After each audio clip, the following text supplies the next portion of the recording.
Bolo, bienvenue à Titan Géant Sociologie plus Psychologie. Ici, nous abordons l'analyse des interactions. Et pour ce trimestre, nous avons décidé d'aborder la relation parent-enfant. Et aujourd'hui, nous allons parler de la naissance du bébé. Parce que cette semaine, nous abordons le rôle de l'enfant. Mais avant qu'il ne soit enfant, il faudrait bien qu'il y ait naissance. Et nous allons aborder cette semaine la naissance de l'enfant en Afrique. Merci.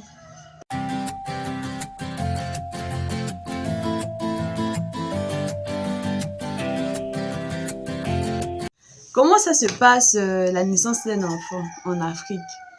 Bon, de ce que je connais, de ma petite expérience, commentez, enrichissez mon analyse avec vos commentaires. Ça va vraiment nous aider à nous édifier. Merci. De ce que je connais en Afrique, premièrement, la naissance d'un enfant se prépare même depuis les rêves. Parce qu'il y a des femmes, quand elles arrivent à terme, elles rêvent qu'on vient lui donner son enfant, elles rêvent qu'elle a son bébé en main. Donc ça prépare déjà son mental à ce qui va arriver physiquement. Donc elle accepte déjà son bébé. Elle attend déjà son bébé, elle le voit même déjà dans les rêves. Et il y en a même, il y a des parents proches qui vont te dire « J'ai rêvé que tu passais par césarienne, fais attention ». Et parfois ça arrive. Ne négligez pas les rêves que ta grand-mère, tes oncles viennent vous dire. J'ai rêvé que ceci, parfois ça arrive et parfois pas aussi. Parfois c'est aussi pour nous prévenir que redouble de vigilance, prie davantage pour bien préparer la naissance de ton bébé. Prie davantage. Nous avons parlé du rêve. Il y a aussi le lavement. Les mamans africaines, les grands-mamans africaines, nous concoctent parfois des lavements pour bien préparer la naissance du bébé, pour faciliter l'accouchement. Il y a plusieurs manières de faire le lavement. Il y en a qui font des lavements, par exemple, à partir de dongo-dongo, pour faciliter, pour permettre à l'enfant de bien glisser lorsque tu vas pousser. Il y a des lavements à partir de... Il y en a qui font même le lavement au piment la veille, la veille de l'accouchement. J'essaie d'imaginer combien ça peut faire mal. J'essaie d'imaginer combien ça peut faire mal avec du piment. Il y en a qui font... Vous voyez les petits piments indigènes, là, il y en a qui mangent ça le jour de l'accouchement. Elles disent que quand ça chauffe là-bas, l'enfant aura envie de vite sortir. Ça, je peux pas vous dire de le faire. Faites ci, faites ça. Non, je ne peux pas vous dire. Je viens juste d'énumérer les différents types d'écorces qui existent à ma connaissance. Pour ma part, lorsque j'ai accouché mon premier fils, parce que j'en ai deux, j'ai deux enfants. Lorsque j'ai accouché mon premier fils, je me rappelle, on m'avait donné des petites graines, piment indigène, je crois, petites graines noires. Donc, je mâchais ça. Et j'ai vite accouché. Pour ma part, je ne sais pas si ce sera efficace avec toi, donc ne va pas prendre. Nous sommes dans un partage d'expérience. Et ce jour, c'était tellement beau, c'était tellement que ça allait très vite. Ça allait vraiment très vite. Et j'ai bien aimé mes deux expériences, en tout cas, j'ai vraiment bien aimé. Nous parlons du lavement et là, nous allons parler du troisième point. L'accouchement, le jour de l'accouchement. Le jour de l'accouchement, souvent, on va avec un proche de la famille, un proche, quelqu'un qui nous est cher, qui va nous accompagner, nous tenir la main dans ces circonstances. Souvent en Afrique, quand on part pour accoucher, on dit souvent que la femme ne doit pas informer tout le village, part en cachette, faut pas informer tout le voisinage. Pourquoi? Parce qu'il y a ce qu'on me dit, parce qu'il y a certaines personnes qui compliquent les naissances des bébés. Au lieu d'accoucher plus tôt, pendant que tu es en train de te battre pour pousser, d'autres se battent pour te compliquer l'affaire. Donc du coup, on part souvent presque en cachette. Il y a certaines qui avancent d'abord avec la femme et puis la valise arrive après, avec un autre parent.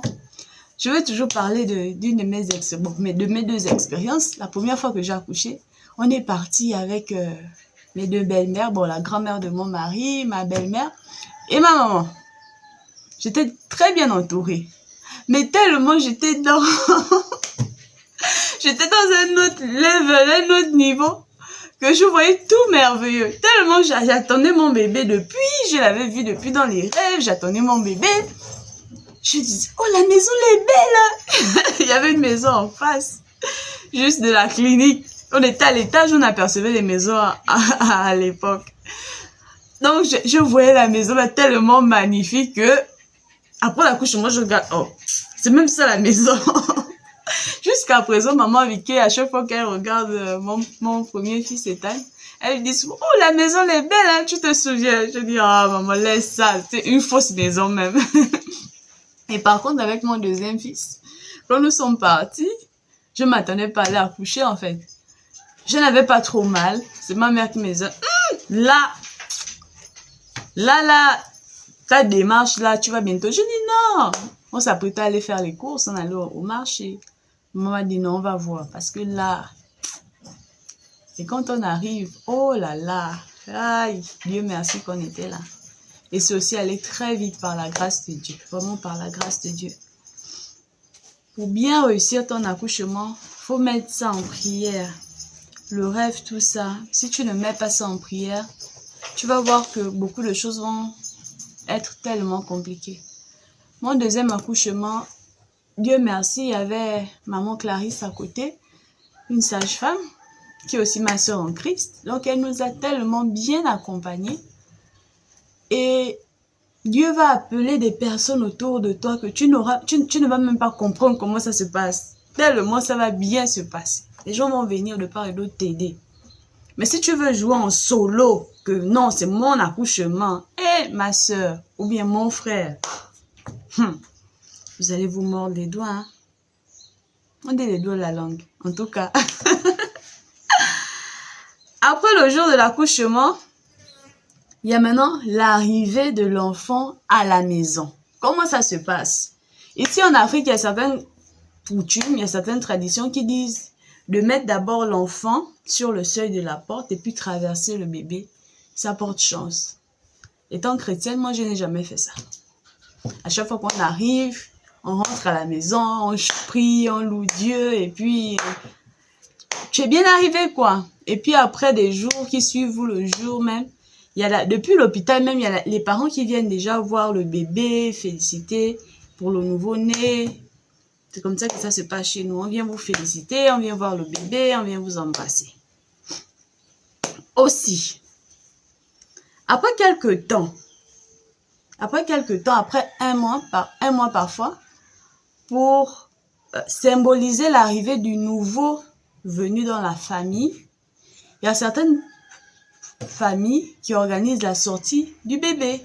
La sortie du bébé, c'est quoi? La sortie du bébé, c'est une fête en l'honneur du nouveau-né. C'est pour dire qu'aujourd'hui, Mba fait partie de la famille. Aujourd'hui, Mbina, Moussavu, Ouanga, tous les noms qu'on peut citer, fait désormais partie de notre famille. Voici le nouveau membre de la famille ayant pris pour lui. Dans diverses cultures, dans diverses coutumes, la sortie du bébé diffère. On fait la sortie du bébé de façon différente. Moi, avec mes deux bébés, je n'ai jamais fait ça. Mais il y a encore des familles qui le font. Il y a encore des familles qui le font en Afrique. Aïe, il est venu dans ma vidéo. Oh non! Et quand le bébé vient au monde, le bébé, il ne t'appartient pas seulement. Il appartient à toute la communauté. Le bébé, c'est pas ton bébé. C'est vrai, vous allez, quand tu vas passer les moments difficiles pour acheter le cahier, parfois c'est difficile. Tu regardes l'oncle comme ça. Dieu merci, il y a souvent une personne même dans la famille qui va t'aider. Mais ne pense pas que je vais taper l'enfant là comme je veux. C'est vrai. Le jour où il arrive que on va te faire asseoir pour te demander qu'est-ce qui s'est passé. Parce que chez nous en Afrique, quand un enfant naît, il ne naît pas pour toi, il naît pour le clan. L'enfant ne t'appartient pas à toi, c'est l'enfant du clan, de la famille. C'est tout ce que j'avais à vous dire aujourd'hui sur la naissance du bébé. Cette semaine, nous allons parler du rôle de l'enfant. Maintenant que l'enfant est venu, maintenant que l'enfant est au monde, quel est son rôle, quelle est sa place au sein de la famille? Je dis par là, famille restreinte, son père et sa mère, et la famille élargie. C'est ce dont nous allons parler durant tout le long de la semaine. Merci et bonne journée à vous.